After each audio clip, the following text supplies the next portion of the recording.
Pakar Hukum Tata Negara Mahfud MD buka suara soal bebasnya Menteri Perdagangan periode 2015 hingga 2016, Thomas Trikasih Lembong alias Tom Lembong, dan Sekretaris Jenderal PDIP Hasto Kristianto. Tom Lembong dan Hasto sama-sama bebas dari jeratan hukum pada Jumat, 1 Agustus 2025, malam. Tom Lembong resmi keluar dari Rutan Cipinang, Jakarta Timur, sedangkan Hasto resmi meninggalkan Rutan Komisi Pemberantasan Korupsi, KPK, yang terletak di Gedung Merah Putih, Jakarta Selatan. Keduanya dibebaskan setelah mendapatkan rekomendasi abolisi dan amnesti dari Presiden Prabowo Subianto yang kemudian disetujui DPR RI. Kasus Tom dan Hasto. Tom Lembong terjerat kasus dugaan korupsi impor gula pada periode 2015-2016 saat ia menjabat sebagai Menteri Perdagangan. Pada 29 Oktober 2024, ia ditetapkan sebagai tersangka oleh Kejaksaan Agung karena diduga menerbitkan surat persetujuan impor gula kristal mentah, GKM, kepada perusahaan swasta tanpa prosedur yang semestinya. Mantan jubir Anies Baswedan di Pilpres 2024 itu dianggap telah merugikan negara senilai 578 miliar rupiah.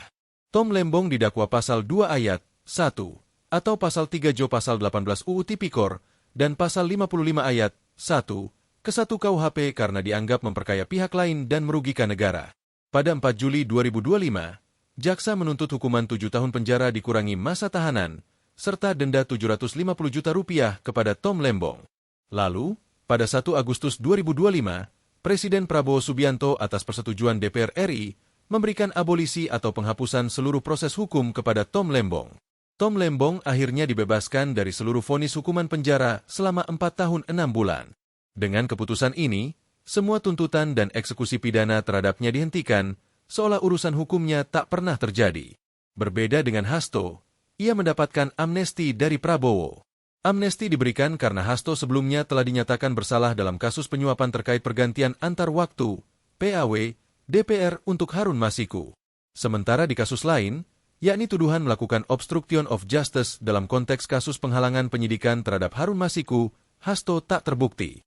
Oleh karena itu, Hasto hanya dinyatakan bersalah atas satu kasus dengan vonis 3,5 tahun penjara.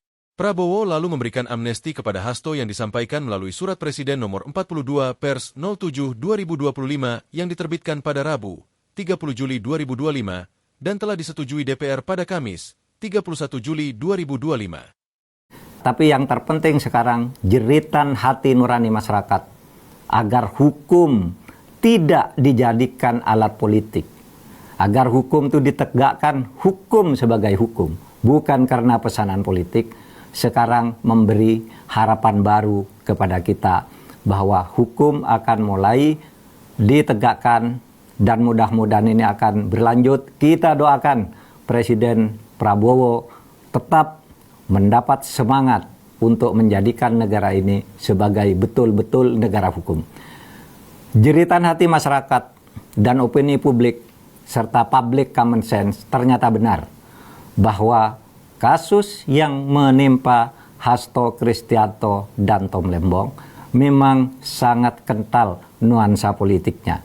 Dan itu tidak boleh diulangi lagi. Selamat untuk Mas Hasto Kristianto, selamat pula untuk Mas Tom Lembong, dan selamat kepada masyarakat sipil, para pembuat amicus curiae, dan para akademisi yang telah meneriakkan kebenaran agar hukum dipandang sebagai hukum. Hukum tidak boleh diintervensi oleh politik atau pesanan-pesanan yang bersifat politis. Download Tribun X sekarang, menghadirkan lokal menjadi Indonesia.